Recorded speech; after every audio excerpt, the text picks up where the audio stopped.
With both Jimmy Butler and Terry Rozier being out, the Miami Heat have an extremely small margin for error in this year's playoffs, and that's especially the case being matched up against the Boston Celtics. But last night, the Heat pretty much played a perfect game, and it all started and finished with Tyler Herro, who put up an efficient 24 points and had a career high in assists. Now, coming into this game, the big adjustment for Miami was to simply establish their outside shooting. In the first half of Game 1, the Heat took a total of just 14 threes, but in the first half of Game 2, that number took a real jump. And make or miss, Tyler himself was definitely playing aggressive by looking to take the open shots that came to him. And throughout this game, Herro got plenty of good looks in transition. You'll see him here pushing the ball on the break, and the Celtics are late to get matched up. And Porzingis here is going to try to pick him up with both feet below the three, turning this into an in-rhythm pull-up for Herro.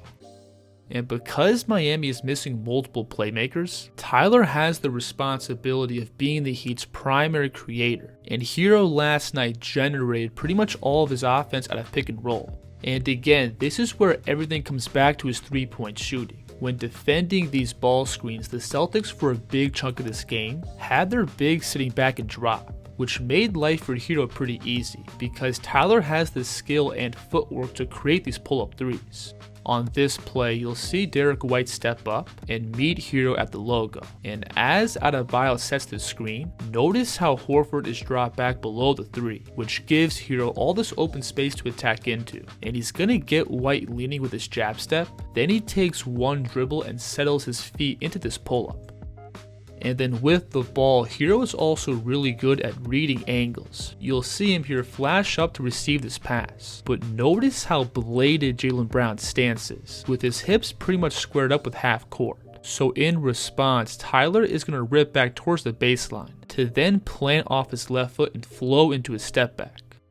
I also thought the Celtics throughout this game blew a bunch of defensive coverages. Watch Herro here catch and work off the screen towards his left, and notice how Brown gets clipped by the pick. And then both him and Porzingis give up on the play, allowing Herro to comfortably rise up for a corner three. Look at this play. We'll now see Herro working off these staggered screens. And notice how much airspace Tyler has with the ball. And with literally no contact, he's able to work off both of these screens to then easily rise up into a step back towards his left. Just because of the volume. So because Herro was able to establish his outside scoring, that in return forced the Celtics to throw more aggressive coverages at him, which then opened up Tyler's playmaking. Now with the ball, Herro has great pace and navigation. He's great at keeping his dribble alive and pulling the defense towards him to then set up open looks for his teammates. You'll see him here turn the corner off the screen, and notice how Herro takes one extra dribble to pull Horford towards him, which then gives his teammate more airspace on the catch. You can see more of that pace on this play, where Herro's again playing in pick and roll, and notice how he takes this lateral dribble out to his right, which slightly pulls Porzingis across the lane, leaving all this open space in the paint for this bam lob. And then many of these dimes come back to Herro's pull-up shooting. Because Tyler has the ability to knock down shots off the dribble going both right and left, he can pull rotations towards him without putting pressure on the rim. You'll see him here working off the screen towards his left, and Tyler's going to pick up and step back off his right foot.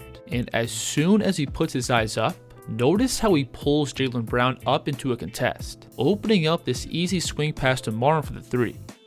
This is also a nice move here, where Jrue Holiday is trying to sneak under the screen, and watch how Tyler is going to take a dribble and put his eyes up, which lifts Holiday out of his stance and opens up this driving kick.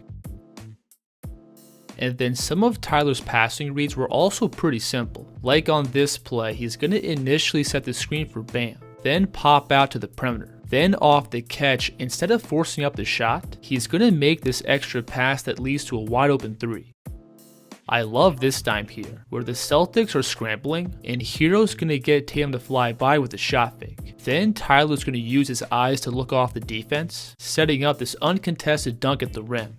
So Herro's able to blend his scoring and passing together with his pace. And throughout this game, the Celtics couldn't figure out a way to slow him down. And in the fourth quarter, Miami was just putting Herro in pick and roll over and over again, and he was consistently making the right reads. Now, this is when the Celtics really began to run some more aggressive coverages by coming out and pressuring Tyler, trying to get him off the ball. But again, Herro was able to pick them apart with his patience and navigation. You'll see him working off the screen. And watch how Tyler is going to take one dribble and skip into the step back towards his left, and he's able to pull Porzingis out of position. And as Kristaps is drifting by, Herro is going to step through and lead Bam perfectly to the rim with his pocket pass.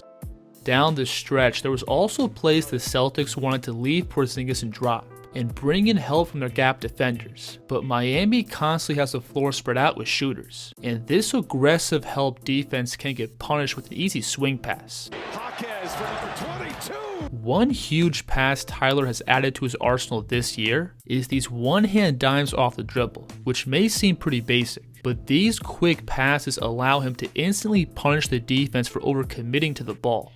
And Herro can hit these going both right and left. Watch him here read Derek White sliding over to provide extra help on the screen. And off a live dribble, Tyler is going to whip this left-hand pass across the court that hits Caleb Martin right in his shot pocket. And because Tyler has the ability to dot passes off a live dribble, that now causes the off-ball defense to hesitate on fully committing to the ball, which then gives Herro the space to score. Now, throughout this game, I also thought Herro did some really good things defensively. First, I thought he was really effective in scrambling out to the perimeter to contest shots, which definitely kept some points off the board. And then when defending on the ball, I thought Tyler held his own pretty well against the Celtics wings and forwards. You'll see Boston here clear out the entire left side of the floor for Brown. But watch how Tyler is able to slide and keep himself in front of the ball to then extend up and contest without fouling. Now, having said that, I still think Herro has some warts defensively. There's times where he gets hung up on screens, or he's late on rotations off the ball. And if Boston's bigger wings are able to establish deep post position on him, Herro can get physically overwhelmed around the basket.